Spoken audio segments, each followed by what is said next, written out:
Hello students, welcome to मिसाल classes. कैसे हैं आप लोग? आशा करते हैं बहुत अच्छे होंगे, स्वस्थ भी होंगे और पढ़ाई में जबरदस्त कर रहे होंगे। आशा करते हैं मेरे लाल कि आपका शरीर भी बहुत स्वस्थ है। ठंडे से बच कर रहिएगा क्योंकि ठंडा भी बहुत जबरदस्त चल रहा होगा। आज की क्लास में हम लोग आगाज करते हैं जहां पे आज हम लोग देखने वाले हैं सिलेक्टेड सेट, जियोग्राफी का सिलेक्टेड सेट नंबर 1, जहां पे मैं लेकर आया हूं top of the most important question. जिस तरह से हम लोगों ने पॉलिटिकल साइंस देन हम लोग डिस्कस किए थे हिस्ट्री के बारे में, फाइनली मैं आप लोगों के कमेंट के डिमांड के मुताबिक मैं आज आपके सामने लेकर आया हूं जियोग्राफी का पोर्शन। अगर आप चाहते हैं सर इसके बाद कौन सा सब्जेक्ट होना चाहिए तो एक बार आप लोग दबा करके कमेंट सेक्शन खुला हुआ है, एकदम कमेंट कीजिए। आप जो भी सब्जेक्ट का कमेंट करेंगे मैं वो सब्जेक्ट आप लोगों के पास तक पहुंचाने की कोशिश करूंगा। और हाँ, आज के बाद ये क्लास रुकने वाला नहीं है क्योंकि आप सभी को अच्छी तरह से पता है कि आपका एग्जाम सिर्फ और सिर्फ रह गया है 26 दिन, 26 डेज। और इस समय में हम लोग ताबड़तोड़ तैयारी करेंगे, चाहे वो ऑब्जेक्टिव का हो चाहे वो सब्जेक्टिव का हो। बेहतरीन तरीके से हम लोग प्रिपेयर करेंगे और आप लोग इतना बेहतरीन तरीके से पढ़िए कि आपका माँ बाप का नाम रोशन हो जाए। चलिए आज की क्लास को बस इस सिंबल का आप लोगों को ध्यान रखना है। बस याद रखिएगा, अभी सेट 1 है तो हैशटैग सेट 1, अगर सेट 2 होगी तो हैशटैग सेट 2, सेट 3 होगी हैशटैग सेट 3। बस सेम टू सेम होगी इस तरह से। और हाँ, एग्जाम से पहले ये 7 सेट बना लेना, एग्जाम से पहले ये 7 सेट बना लेना, चाहे कोई भी सब्जेक्ट का हो। हम चैलेंज करते हैं, अगर दिल से पढ़ाई किए होंगे, दिल से ये सब देखे होंगे, दिल से तो देखा नहीं जाता है, दिल से महसूस किया जाता है, आंख से देखा जाता है और माइंड में सेटअप किया जाता है। तो अगर आप अच्छी तरह से कर लेते हैं तो 30 में से एक भी क्वेश्चन इधर उधर आने की संभावनाएं नहीं होगी। लेकिन हाँ, आपको पूरा वीडियो देखना होगा क्योंकि मैं बीच बीच में हर एक ऑप्शन में एक्सप्लेन करेंगे। उस एक्सप्लेन को अगर आप नहीं देखेंगे फिर आपके एग्जाम में क्वेश्चन छूटने की संभावनाएं बनी रहेगी। अगर आप चाहते हैं सर हमारे एग्जाम में ऐसा क्वेश्चन आए जो हमसे ना बने तो स्किप करते रहना। अगर आप चाहते हैं सर 30 में से 30 मार्क्स आ जाए तो बस आप लोग अपने प्यारे प्यारे दोस्तों को शेयर कीजिएगा। मैं सारा क्वेश्चन आप लोगों को बताने की कोशिश करूंगा और अपने माँ बाप का वादा को निभा देना है। और माँ तेरे पसीने की हर एक बूंद को मैं मोती सा चमकाऊंगा, तू सपने बड़े देखना, मैं पूरा करके दिखलाऊंगा। बस अपने मम्मी पापा का जो सपना है आप लोगों के प्रति हम सबको मिलकर निभाना है। चलिए सर आज की क्लास को हम लोग आगाज करते हैं। पहला क्वेश्चन है कि नौ निश्चयवाद के प्रवर्तक कौन थे? अगर आप कॉपी उठाकर देखेंगे तो 2022, 2020 और 2018 कंटिन्यू ये 3 साल पूछे गए हैं। 2022 में, 2020 में और 2018 में नौ निश्चयवाद के प्रवर्तक कौन थे? तो बताएंगे सर ग्रिफिथ टेलर। क्या हो जाएगी? टेलर, यानी option number B is the correct answer हो जाएगा। चलिए सर क्वेश्चन नंबर आते हैं 2। संभववाद शब्द का प्रयोग सर्वप्रथम किस फ्रांसीसी विद्वान ने किया था? कई बार ये क्वेश्चन पूछा जा चुका है मेरे लाल कि संभववाद शब्द जो है, यहाँ पे जो टर्म देख रहे हैं आप लोग, का प्रयोग सबसे पहले किस विद्वान ने किया था? फेवरे ने किया था। फेवरे ने, लुसियन फेवरे ने किया था। और ये क्वेश्चन रोटेट करेंगे आपके एग्जाम में कि लुसियन फेवरे कहाँ के निवासी थे? लुसियन फेवरे कहाँ के निवासी थे? तो बताएंगे सर फ्रांस का। कहाँ का? तो फ्रांस। याद रखिएगा, क्वेश्चन इस बार आप लोगों का घुमाएगा, आप लोगों को घूमना नहीं है। ऑप्शन नंबर क्या हो जाएगी? 20 द करेक्ट आंसर हो जाएगा सर। अगला क्वेश्चन पे आते हैं सर, भूगोल का जनक माना जाता है। हाँ मेरा शेर लिख ले रे, ऐसा क्वेश्चन मिलेगा नहीं आप लोगों को। भूगोल का जनक माना जाता है, याद रखिए कहाँ के थे? तो यूनान के थे। याद रखिए कहाँ के? यूनान को। ऑप्शन नंबर ए इसका बिल्कुल राइट आंसर हो जाएगी। अब सभी को अब अच्छी तरह से पता होगा कि जो भूगोल का जनक हम लोग मानते हैं ना, उसे हम लोग मानते हैं किसको सर? याद रखिए इथ्रो बोलते हैं ना सर, इरिथ्रो को हम लोग मानते हैं सर। याद रखिए इथ्रोजोनस को मानते हैं हम लोग भूगोल का जनक। लेकिन अगर आपसे पूछा जाए कि वो कहाँ के रहने वाले थे तो बताएंगे सर यूनान के। ऑप्शन नंबर क्या हो जाएगी? Option number A is the correct answer हो जाएगा। मूव करते हैं सर अगला क्वेश्चन, निम्नलिखित में से कौन एक महाद्वीप जनसंख्या वृद्धि दर सर्वाधिक है। और हाँ मेरे लाल, हाँ समझिए मेरे बात को समझिए, क्योंकि इस क्वेश्चन से 100% में 90% स्टूडेंट का याद रखिएगा, याद रखिए ये क्वेश्चन डाउट रहता है। हाँ मेरे लाल, डाउट नहीं रखना है सर, डाउट नहीं रखना है। समझिए निम्नलिखित में से किस महाद्वीप में कहा गया है जनसंख्या दर वृद्धि होती है? वह कौन सा महाद्वीप है जिससे 7 कॉन्टिनेंट है? अफ्रीका, एशिया, दक्षिण अमेरिका, उत्तरी अमेरिका, है ना सर? आप सभी को पता होगा ना। तो इसमें से आपसे पूछा है किस महाद्वीप में जनसंख्या दर वृद्धि सबसे अधिक होती है, मतलब उस महाद्वीप में सबसे ज्यादा जनसंख्या पाए जाते हैं और प्रति हर साल बाद उसमें इंक्रीजिंग होते रहता है। तो बहुत सारे स्टूडेंट ने सर अफ्रीका लगाए हैं। क्या हो जाएगी? अफ्रीका। लेकिन एक बात याद रखिएगा, अफ्रीका इसका बिल्कुल सही उत्तर नहीं होगा। सही उत्तर होगा हमारा प्यारा भारत जहां पे स्थित है, उस देश का नाम याद रखिएगा, उस महादेश कॉन्टिनेंट का नाम है क्या? एशिया सर, एशिया इसका बिल्कुल सही उत्तर हो जाएगा। एकदम इधर उधर नहीं देखना है, इस क्वेश्चन का आंसर आपको छप के आना है। क्या छप के आना है आप लोगों को? एशिया, ऑप्शन नंबर ए इसका राइट आंसर हो जाएगी। निम्नलिखित में से किस देश का लिंग अनुपात विश्व में सर्वाधिक है? देखिए क्या पूछा गया है कि लिंग अनुपात सर्वाधिक है। सर हमें यह तो समझ में नहीं आ रहा है कि लिंग अनुपात का मतलब क्या होता है। देखिए मेरे पाल कि 1000 मर्द, हाँ मेरे प्यारे, 1000 मर्द के पीछे कितना औरत है, इसको हम लोग बोलते हैं सर लिंग अनुपात। तो सबसे ज्यादा अगर देखा जाए तो लैटविया में है। कहां पे? लैटविया में। लिख ले जल्दी से, क्वेश्चन 2024 में छप रहा है, इस साल छपेगा, याद रखिएगा। क्वेश्चन नंबर 6, भारत में 1 हेक्टेयर कृषि भूमि पर, अच्छा सर 1 हेक्टेयर का बराबर होता है सर कितना? तो बताएंगे सर 10,000 मीटर स्क्वायर। क्या हो जाएगी sir? 10,000 metre square. 10,000 metre square का मतलब होता है क्या सर कि चारों तरफ क्या होना चाहिए? 10,000 होना चाहिए। जैसे मैं बात करूं, अगर यहां से यहां 10,000 है तो यहां से यहां भी 10,000 होना चाहिए। तो आपसे पूछा गया कि भारत में 1 हेक्टेयर, मतलब ये 1 हेक्टेयर जमीन है, कृषि पर कितने व्यक्ति आश्रित है? तो बताएंगे सर 1 हेक्टेयर पे 5 व्यक्ति आश्रित होती है। कितना पे? 5 व्यक्ति। मतलब इतना बड़ा एरिया में अगर कृषि किया जाए तो 5 व्यक्ति यहां पे वर्क करेंगे, काम करेंगे। हाँ मेरे लाल, लिख ले। ऑप्शन नंबर क्या आ जाएगी? ऑप्शन नंबर ए इसका बिल्कुल सही उत्तर हो जाएगी। हाँ आप लोगों को मैं मैप से रिलेटेड, मैप याद रखिएगा, क्या मैप से रिलेटेड आपके पेपर में याद रखिएगा 5 मार्क्स का क्वेश्चन आएगा। और 5 मार्क्स अगर आपने मुट्ठी पे करना चाहते हैं तो बिल्कुल हमारे 6 सेट को जरूर देख के जाइएगा। कौन 6 सर? मैं मैप से रिलेटेड सेट 1, सेट 2, सेट 3 मैंने ऑलरेडी अपलोड कर चुका हूं, बचा हुआ है और 3 सेट मैं अपलोड करूंगा। और वादा है इस बात की, 6 सेट को अगर अच्छी तरह से देखकर समझ जाते हैं, जिस तरह से मैंने आप लोगों को क्लास में बताया था, तो उम्मीद है कि 5 मार्क्स आपको अपने मुट्ठी में एग्जामिनर आपको सौंप देगी और आपके एग्जाम में आपका 5 मार्क्स इजीली से आ जाएगी। वो डिपेंड करता है आपके ऊपर 5 मार्क्स लेना है या नहीं लेना है। लेना है ना जी?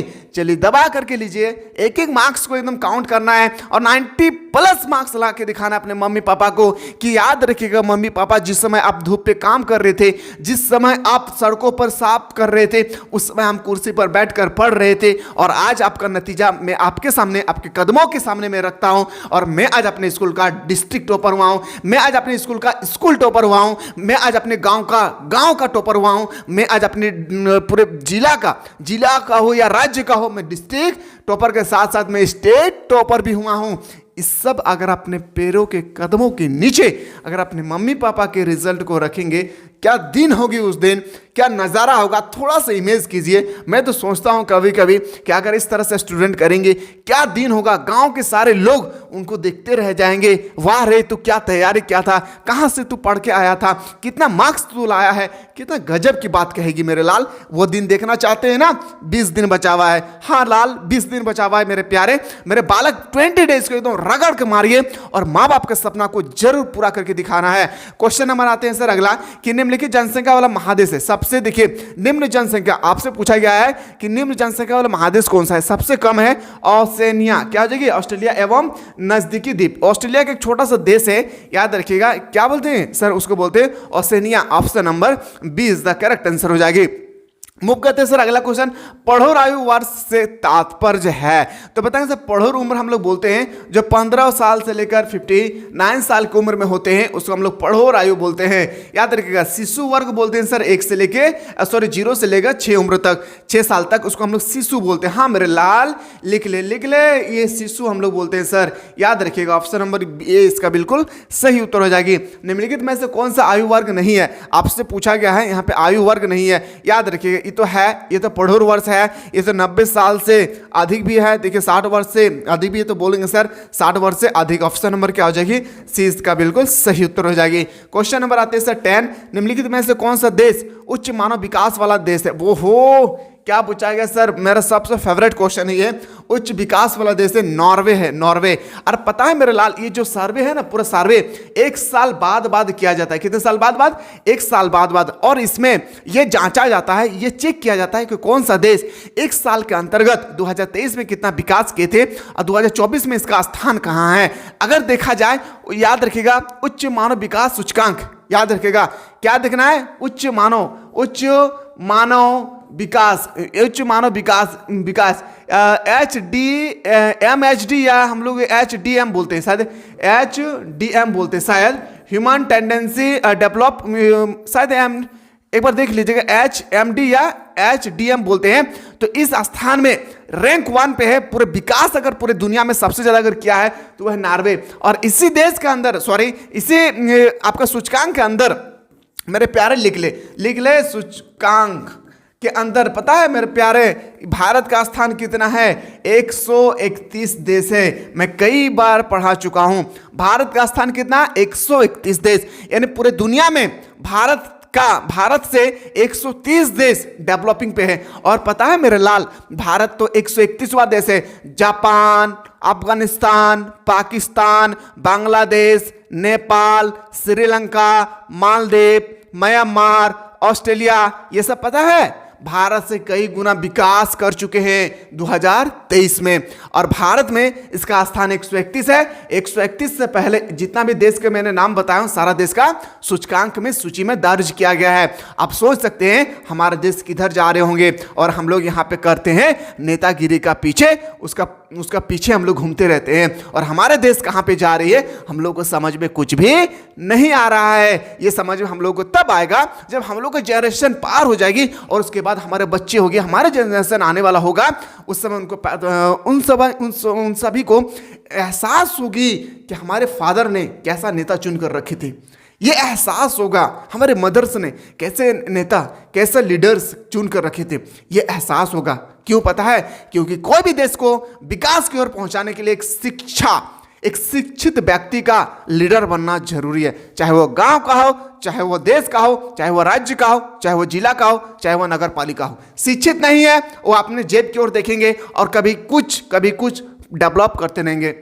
डेवलप नहीं बल्कि मैं बोल सकता हूं उसको क्या, अनडेवलपिंग कर सकते हैं। बनाए हुए चीज को वो बेच सकते हैं, जैसे रेल बेच दिया, सेल बेच दिया। अब सभी को पता ही होगा कौन बेचा होगा। चलिए सर आते हैं सर, क्या हो जाएगी, नॉर्वे इसका बिल्कुल सही उत्तर हो जाएगी। अगला क्वेश्चन पे आते हैं सर, हार्टिकल्चर। हाँ मेरे लाल हार्टिकल्चर जो है किससे संबंधित है। जैसे आप सभी को पता है पीसी, क्या सर, पीसी कल्चर जो है वह मछली उत्पादन से है। ठीक है, पीसी कल्चर मछली उत्पादन से है। ठीक इसी तरह से हार्टिकल्चर किससे संबंधित है, तो बताएंगे सर फल एवं सब्जी से। क्या हो जाएगी, फल एवं सब्जी, इसका बिल्कुल सही उत्तर हो जाएगी। अगला क्वेश्चन पे आते हैं सर, गेहूं की खेती के लिए आदर्श तापमान कितना होना चाहिए। जब अगर हम गेहूं उगाना चाहते हैं तो इसका आदर्श तापमान होना चाहिए 10 डिग्री सेंटीग्रेड से 20 डिग्री सेंटीग्रेड होना चाहिए, तभी जाकर हम लोग सही से गेहूं का उत्पादन कर सकते हैं। ऑप्शन नंबर आपका 20 था बिल्कुल सही उत्तर हो जाएगी। और हाँ आज से क्लास तबड़तोड़ चलेगी। बस आप लोग अपने छोटे छोटे भाई, बड़े बड़े दीदी को शेयर कर दीजिएगा। मैं आप लोगों के सपोर्ट में हूं, जितना हो सके मैं एग्जाम से पहले दबा करके सारा क्वेश्चन को क्विक रिवीजन करवाने की कोशिश करूंगा। याद रखिएगा मेरे लाल, जब मैं बताऊंगा ना बस आप लोग पढ़ते रहिएगा। उम्मीद हम इस बात की कि इससे बाहर आपके पेपर में क्वेश्चन नहीं छपेगी। लाइट चला गया कोई दिक्कत नहीं, आपको क्वेश्चन दिख रहा होगा। ब्राजील में कॉफी बागान को क्या कहा जाता है। ब्राजील में कॉफी बागान को, ये क्वेश्चन जो है ना आपका बीपी में 2 बार पूछा गया था ब्लूप्रिंट में, तो फैजेंटा इसका बिल्कुल सही उत्तर हो जाएगी। क्या हो जाएगी? फैजेंटा इसका बिल्कुल राइट आंसर हो जाएगी। निम्नलिखित में से खाद्य फसल है, इसमें आपको बताना खाद्य फसल कौन है। देखिए खाद्य फसल किसे कहा जाता है पता है? जिसे हम लोग मोटे अनाज के रूप में लेते हैं, जिसे हम लोग मोटे अनाज के रूप में लेते हैं, इसी को हम लोग बोलते हैं खाद्य फसल। क्या बोलते हैं? खाद्य फसल। तो देखिए गन्ना, कॉफी, ये तो हम लोग बोल सकते हैं सर ये तो रोपन फसल के, रोपन, हाँ मेरे लाल लिख ले रोपन फसल के अंतर्गत आते हैं। तो देखिए चुकंदर को हम लोग तो अभी तक पढ़े नहीं है, तो गेहूं की क्या हो जाएगी? गेहूं हो जाएगा सर एक खाद्य फसल। क्या हो जाएगी? खाद्य फसल। Option number A is the correct answer हो जाएगी। अगला क्वेश्चन पे आते हैं सर। अगला क्वेश्चन है सिस्टेन निम्न देश प्रदेशों में किसमें विस्तृत वाणिज्य अनाज कृषि नहीं की जाती है? विस्तृत के लिए तो बताएंगे सर अमेजन के बेसिन एरिया पे विस्तृत वाणिज्य कृषि नहीं किए जाते हैं। ऑप्शन नंबर डी इसका राइट आंसर हो जाएगी। निम्न में से कौन सी कृषि के प्रकार का विकास यूरोपीय उपनिवेश समूह द्वारा किया गया था? यूरोपीय द्वारा किया गया था रोपन। याद रखिएगा रोपन, चाहे वो इंग्लैंड, अंग्रेज किसी भी देश में जाकर शासन क्या हो, वो सबसे ज्यादा अगर ध्यान दिया था तो वो था रोपन फसल। और रोपन फसल से हम लोग सभी को पता है रबर, कहवा या हम लोग बोल सकते हैं कॉफ़ी या हम लोग बोल सकते हैं चाय, ये सबसे दामी चीज़ है। दामी मतलब समझ में आ रहा है ना, सबसे कॉस्टली है, तो कॉस्टली याद रखिएगा, तो बोल सकते हैं सर रोपन फसल इसका बिल्कुल सही हो जाएगी। जो चीज़ कॉस्टली होती थी अंग्रेज सरकार उसी चीज़ का उत्पादन करते थे। जैसे आपका चंपारण में नील के खेती किया जाता था, जिस कारण से किसान पर अत्याचार हो रहे थे, इसलिए महात्मा गांधी ने नील विद्रोह शुरू किया था। क्वेश्चन नंबर नेक्स्ट बात है सर बगावती कृषि सर्वाधिक मात्रा में कहाँ विकसित हुई है? बगावती कृषि सबसे ज्यादा हुआ है दक्षिण पूर्वी एशिया में। कहाँ पे? दक्षिण पूर्वी एशिया में। अगला क्वेश्चन पे आते हैं सर। अगला क्वेश्चन सर्वोत्तम कोयला है। देखिए कोयला का ना 4 प्रकार है, क्या? एंथ्रासाइट, बिटुमिनस, लिग्नाइट और पीट। 4 प्रकार के कोयला है, तो 4 में आपसे पूछा जाएगा सबसे, याद रखिएगा, सर्वोत्तम किस्म मतलब सबसे अच्छा क्वालिटी का वो कौन सा कोयला है? तो एंथ्रासाइट। लिख ले 2024 के पेपर में एकदम छप रहा है। ऑप्शन नंबर ए इसका बिल्कुल सही उत्तर हो जाएगी। क्वेश्चन नंबर 20 पे आते हैं। निम्नलिखित में से कौन सा रेशेदार फसल है? देखिए रेशेदार फसल का मतलब होता है, याद रखिएगा, जिसका हम लोग प्रयोग, याद रखिएगा, किसे? कॉस्टली के रूप में करते हैं। ऑप्शन नंबर क्या हो जाएगी? डी इसका बिल्कुल राइट आंसर हो जाएगी। और मैंने आपको बताया था प्रथम क्रिया, द्वितीय क्रिया, तृतीय क्रिया और चतुर्थ क्रिया। प्रथम क्रिया के अंतर्गत पूछा जाए तो सबसे पहला स्थान पर हम लोग कृषि रखेंगे, द्वितीय स्थान पर पूछा जाए तो हम लोग भी निर्माण को रखेंगे, आप सभी को अच्छी तरह से पता है। तब पर यहाँ पे आपसे पूछा गया है तृतीय, तो तृतीय में हम लोग रखेंगे किसको? तो व्यापार को। कृषि को रखेंगे प्रथम में, मछली पकड़ना इसको भी हम लोग रखेंगे प्रथम स्थान पे, पर व्यापार करना इसको हम लोग रखते हैं तीसरे स्थान पर। यानी ऑप्शन नंबर क्या हो जाएगी? डी इसका बिल्कुल राइट आंसर हो जाएगी। आते हैं सर शिक्षा कानून क्रियाकलाप किस प्राथमिक क्रिया के अंतर्गत आते हैं? पहला, दूसरा या तीसरा या चौथा, ये आपसे पूछे गए हैं। तो चतुर्थ क्रियाकलाप के अंतर्गत हम लोग लगते हैं शिक्षा और कानून। समझ में आ रहा ना? कोई तो दिक्कत नहीं हो रहा? क्लास मजा लग रहा है ना जी? जो मैं 7 सेट लेकर आने वाला हूं, क्या आप लोग इंटरेस्ट रखते हैं इसको लेकर? क्या अपने अंदर में उतना जज्बा है, एक्साइटेड है कि सर आप 7 सेट प्रोवाइड कीजिए, मैं दबा करके स्टडी करूंगा और अपने प्यारे प्यारे दोस्तों को भी जरूर शेयर करूंगा। अगर आप चाहते हैं ना, कमेंट कीजिएगा, दबा करके कमेंट कीजिए, सारा चीज मैं बताऊंगा मेरे लाल। बस आप लोग पढ़ के, लिख के और अपने माँ बाप का नाम रोशन कीजिए। तृतीय क्रियाकलाप से संबंधित है। तृतीय क्रियाकलाप से व्यापार, परिवहन, संचार और सेवाएं। इन ऑप्शन नंबर क्या हो जाएगी? डी इसका बिल्कुल राइट आंसर हो जाएगा। अगला क्वेश्चन पे आते हैं sir world wide web. World wide web याद रखना है, मतलब WWW का आविष्कार कौन था? ये जो हम लोग WWW बोलते हैं ना, इसका आविष्कार करने वाला था ली, याद रहे, Tim Berners Lee. And option number क्या हो जाएगी? सी इसका बिल्कुल राइट आंसर हो जाएगा। अगला क्वेश्चन है सर बिग इंच। क्या? बिग इंच पाइपलाइन के द्वारा परिवहन किया जाता है। बिग इंच पाइपलाइन द्वारा परिवहन किया जाता है। किसका परिवहन किया जाता है? पेट्रोलियम का। याद रखिएगा, लिख ले 2024 में यह क्वेश्चन छप रहा है। ऑप्शन नंबर सी इसका बिल्कुल सही उत्तर हो जाएगी। विश्व व्यस्त समुद्र मार्ग कौन सा है? इस क्वेश्चन को लेकर भी बहुत सारे स्टूडेंट जो है ना कंफ्यूजन है। बहुत सारे स्टूडेंट, बहुत ज़्यादा स्टूडेंट जो है कंफ्यूजन है, और उन लोगों को लगता है कि मैं आंसर गलत बताता हूँ। एक बार गूगल पे जाकर सर्च कर लीजिएगा, याद रखिएगा वह कौन सा समुद्र मार्ग है। वह कौन सा समुद्र मार्ग मतलब आवागमन है, आवागमन मतलब आने जाने का रास्ता है, जो सबसे ज़्यादा व्यस्त है। किसमें? तो आपसे पूछा गया है, याद रखिएगा। कैप मार्ग उत्तरी प्रशांत महासागरीय मार्ग, उत्तरी अटलांटिक महासागर, तो बताएंगे सर उत्तरी अटलांटिक महासागर। और हाँ, ऑप्शन बेस को आपको देखना होगा। ऑप्शन नंबर क्या हो जाएगी? सी इसका बिल्कुल सही उत्तर हो जाएगा। अगला क्वेश्चन है, संसार के अधिकांश महान पतन इस प्रकार वर्गीकृत किए गए हैं। किस प्रकार वर्गीकृत किए हैं? विस्तृत पतन। ये क्वेश्चन भी मैंने आप लोगों को ऑलरेडी मैं बता चुका हूं। और हाँ, सेट 2 के लिए एक बार आप लोग जल्दी से सेट 2 के लिए कमेंट कीजिएगा। मैं सेट 2 जस्ट आप लोगों को प्रोवाइड करने की कोशिश करूंगा, साथ ही साथ मैप्स रिलेटेड, साथ ही साथ सब्जेक्टिव क्वेश्चन को भी मैं बताने की दबा करके कोशिश करूंगा। बस शेयर कीजिएगा। कोलंबिया और ब्राजील में किस प्रकार फसल का उत्पादन सबसे अधिक होती है? कोलंबिया और ब्राजील में सबसे ज्यादा किस फसल का उत्पादन होता है? कहवा का। याद रखिए, किसका? कहवा। ऑप्शन नंबर आपका सी इज द करेक्ट आंसर हो जाएगी। क्वेश्चन नंबर नेक्स्ट है सर, माराकाइबो पतन निम्न में से किस देश में अवस्थित है? तो बताएंगे सर, वो है वेनेजुएला। कहां पे है सर? वेनेजुएला में है। ऑप्शन नंबर क्या हो जाएगी? ऑप्शन नंबर आपका बिल्कुल सही उत्तर हो जाएगा। ऑप्शन नंबर आपका बिल्कुल सही उत्तर हो जाएगा, इज द करेक्ट आंसर हो जाएगा। अगला क्वेश्चन पे आते हैं सर। अगला क्वेश्चन हम लोग का 34, कालाहारी मरुस्थल में कौन सी जनजाति निवास करते हैं? जो ये क्वेश्चन भी याद रखिएगा, 2019, 2022 में लगातार 2 साल पूछे गए हैं, 2023 में नहीं पूछा है। हो सके 2024 में ये क्वेश्चन आपको देखने को मिलेंगे कि कालाहारी मरुस्थल कौन सी जनजाति पाई जाती है, निवास करते हैं? तो बुशमैन। क्या हो जाएगी? बुशमैन। ये क्वेश्चन मैं कई बार आप लोगों को बता चुका हूं। अगला क्वेश्चन पे सर, बाबा बुदन पहाड़ी स्थित है। जो बाबा बुदन पहाड़ी है वो कहां पे स्थित है? कर्नाटक में है। कहां पे? कर्नाटक में है। लिख ले ये सब प्रश्न पहले से अगर आपको आता होगा बहुत अच्छी बात है, अगर नहीं आता है तो बिल्कुल आप लोग कॉपी पेन लेकर बैठिए। जितना क्वेश्चन मैं बता रहा हूं सारा क्वेश्चन को एक एक करके नोट डाउन कर लीजिए। अगर पहले से आता है तो मेरे तरफ से आप लोगों को बहुत बेहतरीन तरीके से मैं चाह रहा हूं कि जितना क्वेश्चन मैं बता रहा हूं वो आपको पहले से आना चाहिए। अगर नहीं आता है कॉपी पेन लेट के बैठिए। अरे 40 क्वेश्चन मैं बता रहा हूँ एक सेट में, कम से कम आपको 30 को तो आएगा, 10 को क्वेश्चन नहीं आएगा, लेकिन 10 क्वेश्चन को आप लोग रट लेना है, ठीक है। चलिए अगला क्वेश्चन पे आते हैं सर, निम्नलिखित में से कौन सा पठार नगर है? ये सब क्वेश्चन जो है हम लोग सेट 2 में डिस्कस करने की कोशिश करेंगे। तो देखते हैं कितना ऐसा स्टूडेंट है जो सेट 2 के लिए इंटरेस्ट रखते हैं। मिलते हैं हम लोग सेट 2 के लिए, तब तक हम लोग पढ़ाई में व्यस्त रहिए, स्वस्थ रहिए और मस्त रहिए। मिलते हैं नया वीडियो में सेट 2 के साथ।